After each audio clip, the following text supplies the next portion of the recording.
Bonjour à tous et bienvenue dans cette nouvelle vidéo dans laquelle nous allons parler de l'entraînement en pyramidal. Donc pour ce type d'entraînement, on distingue deux formes possibles, donc à savoir la pyramide montante ou progressive et la pyramide descendante ou dégressive. On va voir dans un premier temps leurs principes, comment les mettre en place, comment elles fonctionnent, puis dans un second temps leurs avantages et leurs inconvénients.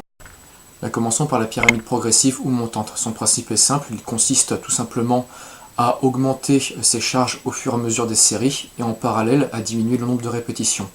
Vous aurez par exemple sur un squat, si vous choisissez de faire 3 séries, une série de 12 à 65 kg, une série de 10 à 70 kg et enfin une série de 8 à 75 kg. La pyramide dégressive, elle, suit le principe opposé. Donc vous allez commencer avec vos séries les plus lourdes et donc les plus courtes pour ensuite finir avec les séries les plus longues et les plus légères. Donc on pourrait avoir comme exemple, toujours sur un squat, une série de 6 à 80 kg, puis une série de 8 à 75 kg, et enfin de finir avec une série de 12 à 65 kg. Passons maintenant à leurs avantages et leurs inconvénients. Je vais commencer avec la pyramide montante, ou la pyramide progressive. Alors qu'elle a l'avantage de monter justement progressivement les charges de travail, donc c'est pas mal pour les personnes qui sont un petit peu des diesels, qui ont du mal à rentrer dans leur séance.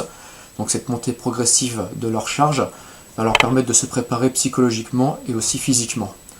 Mais normalement, un bon échauffement doit pallier à ce problème pour ce genre de personnes.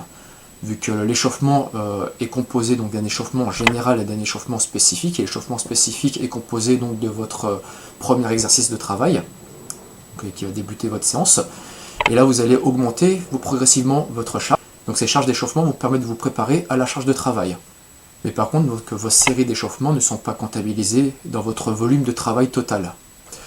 Si vous voulez plus de détails sur l'échauffement, j'en parle dans l'une de mes vidéos.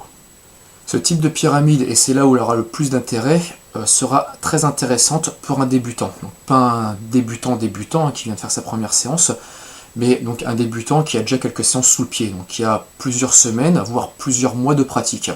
Ça va lui permettre donc de s'initier progressivement aux charges plus lourdes, donc de manipuler des charges un peu plus importantes et de travailler sur des séries un peu plus courtes, tout en évitant les risques de blessures, vu qu'il aura travaillé en amont avec des séries un peu plus longues. Donc il sera bien préparé physiquement, il sera aussi pré-fatigué, donc j'en parlerai juste après. Et enfin, elle sera aussi intéressante pour les personnes qui ne veulent pas travailler à leur plein potentiel. Donc ça peut être des personnes qui ont des petites douleurs articulaires ou musculaires, et qui ne veulent pas travailler à leur plein régime. Donc je m'explique. Si par exemple vous êtes capable de faire un développé militaire à 80 kg, mais qu'à cause de ces douleurs-là, cette charge de 80 kg vous occasionne des douleurs ou des gênes, et ben vous pouvez donc utiliser une pyramide montante. Donc ça va un peu vous préfatiguer. Donc quand vous allez arriver sur cette série la plus lourde, donc la série de 6 à 80 kg, il est possible que vous n'arrivez pas justement à manipuler ces 80 kg. Donc si vous faites une série de 15, puis une série de 12, une série de 10 et une série de 8, vous serez déjà crevé. Et donc il est possible que vous allez utiliser peut-être 65 ou 70 kg pour effectuer votre série de 10. Donc moins de pression sur les articulations. Et donc ça peut être une solution pour ce type de personnes. Voyons maintenant le gros inconvénient de ce type de pyramide. Comme je le disais juste avant, c'est que vous allez être crevé sur vos séries les plus lourdes, qui sont peut-être aussi les plus intéressantes. Et ce sera encore plus un inconvénient si vous recherchez en parallèle de votre prise de muscle aussi une prise de force. Donc là, il faut se rendre à l'évidence, la pyramide progressive ou montante n'est pas le meilleur moyen pour gagner de la force. Si vous cherchez de la force et que vous voulez travailler en série très courte, si vous faites par exemple une série de 10, une série de 8, une série de 6, puis après une série de 5 ou 2 séries de 3 pour finir, c'est pas le meilleur moyen. Donc à ce moment-là, il faudra peut-être soit travailler en plateau, soit opter pour son opposé, la pyramide dégressive. Donc pour résumer son gros inconvénient, vous ne pouvez pas utiliser votre plein potentiel sur les séries qui peuvent être les plus intéressantes. Bien, voyons maintenant les avantages pour la pyramide dégressive. Bon, comme son principe est l'opposé de la pyramide montante, ces avantages sont justement les inconvénients de celle-ci. Donc à savoir que vous allez pouvoir cette fois-ci utiliser votre plein potentiel sur les séries les plus lourdes. Ce qui la rend déjà intéressante d'une part pour les programmes qui mixeraient force et prise de muscle. Donc par exemple sur une pyramide dégressive qui commencerait avec par exemple donc 2 séries de 3, puis une série de 5, ensuite une série de 8, une série de 10 et pour finir une série de 12 ou 15 répétitions.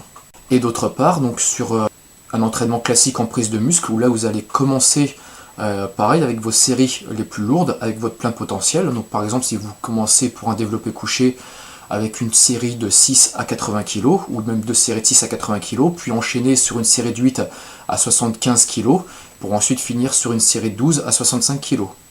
Par contre, comme vous allez commencer avec vos séries les plus lourdes en début d'exercice, la pyramide dégressive va nécessiter un échauffement un peu plus long, c'est normal. Plus vous utilisez des charges élevées, plus l'échauffement devra être progressif, et forcément vous allez utiliser plus de charges d'échauffement. Donc au final, ça va vous rallonger peut-être un petit peu votre séance. Mais bon, c'est pas un gros inconvénient, c'est pas vraiment un inconvénient. C'est juste qu'il faut se préparer un peu plus à la manipulation de charges lourdes, comme vous le feriez par exemple pour un entraînement en force. Donc là pareil, si vous voulez voir un petit peu les entraînements en force en série de 5, comme le 5x5 ou en triplé, j'en parle dans mes vidéos.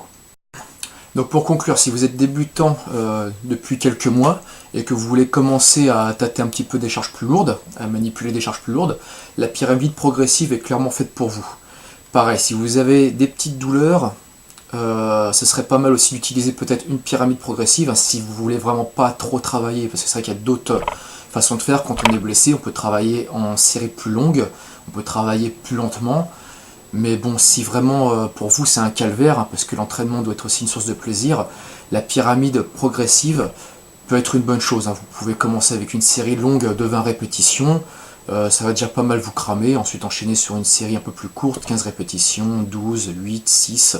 Comme ça vous pouvez avoir quand même le plaisir de travailler sur des charges un peu plus élevées, tout en étant sous votre potentiel, et de ne pas avoir des séries à rallonge si cela ça vous gonfle plus qu'autre chose.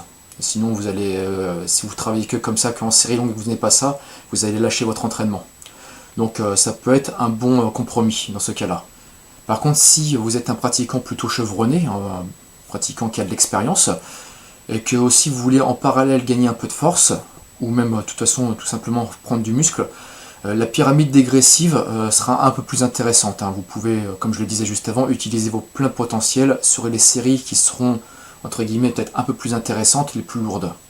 Il faudra aussi et surtout tenir compte de vos préférences. Il faut toujours avoir un entraînement qui nous convient le plus et qui nous plaise le plus aussi. Si vous faites un entraînement qui ne vous plaît pas, si vous utilisez une méthode de travail qui ne vous plaît pas, même si en temps normal elle est efficace, elle ne le sera pas complètement sur vous, puisque vous n'allez pas trop vous investir.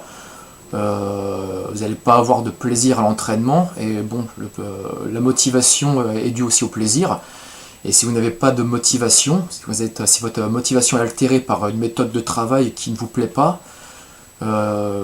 pour vos objectifs ce sera pas top. Donc même si on a peut-être, moi personnellement j'ai une préférence pour l'une par rapport à l'autre, si je trouve que personnellement la pyramide dégressive a un petit avantage par rapport à la pyramide progressive, une personne qui n'aime pas la pyramide dégressive ne va pas s'investir dans son entraînement.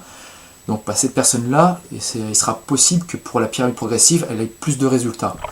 Mais on va dire qu'à motivation égale, la pyramide dégressive a un petit avantage selon moi. Surtout, comme je le disais, si on cherche aussi en parallèle une petite prise de force. Puisque vous allez utiliser donc les fibres les plus rapides, donc qui sont utilisées pour les efforts les plus explosifs, les plus courts et les plus intenses. Donc d'où l'intérêt de la pyramide dégressive. Donc, après, pour la pyramide progressive, on peut dire aussi qu'avec le cumul de fatigue, donc les fibres rapides, mais donc de type 1, sont fatiguées, que les types 2 prendraient le relais. Donc a priori, au niveau stimulation des unités motrices, ça pourrait être l'équivalent. Mais bon, pour avoir testé les deux, que ce soit sur moi ou sur mes pratiquants, j'ai toujours vu que la pyramide dégressive avait un petit avantage. Maintenant, une fois de plus, choisissez la méthode qui vous convient le mieux. Bien voilà, ce sera tout pour cette vidéo, j'espère qu'elle vous aura plu. Si c'est le cas, n'hésitez pas à liker, à partager, à vous abonner à ma chaîne. Je vous souhaite une bonne journée et je vous dis à bientôt. Ciao.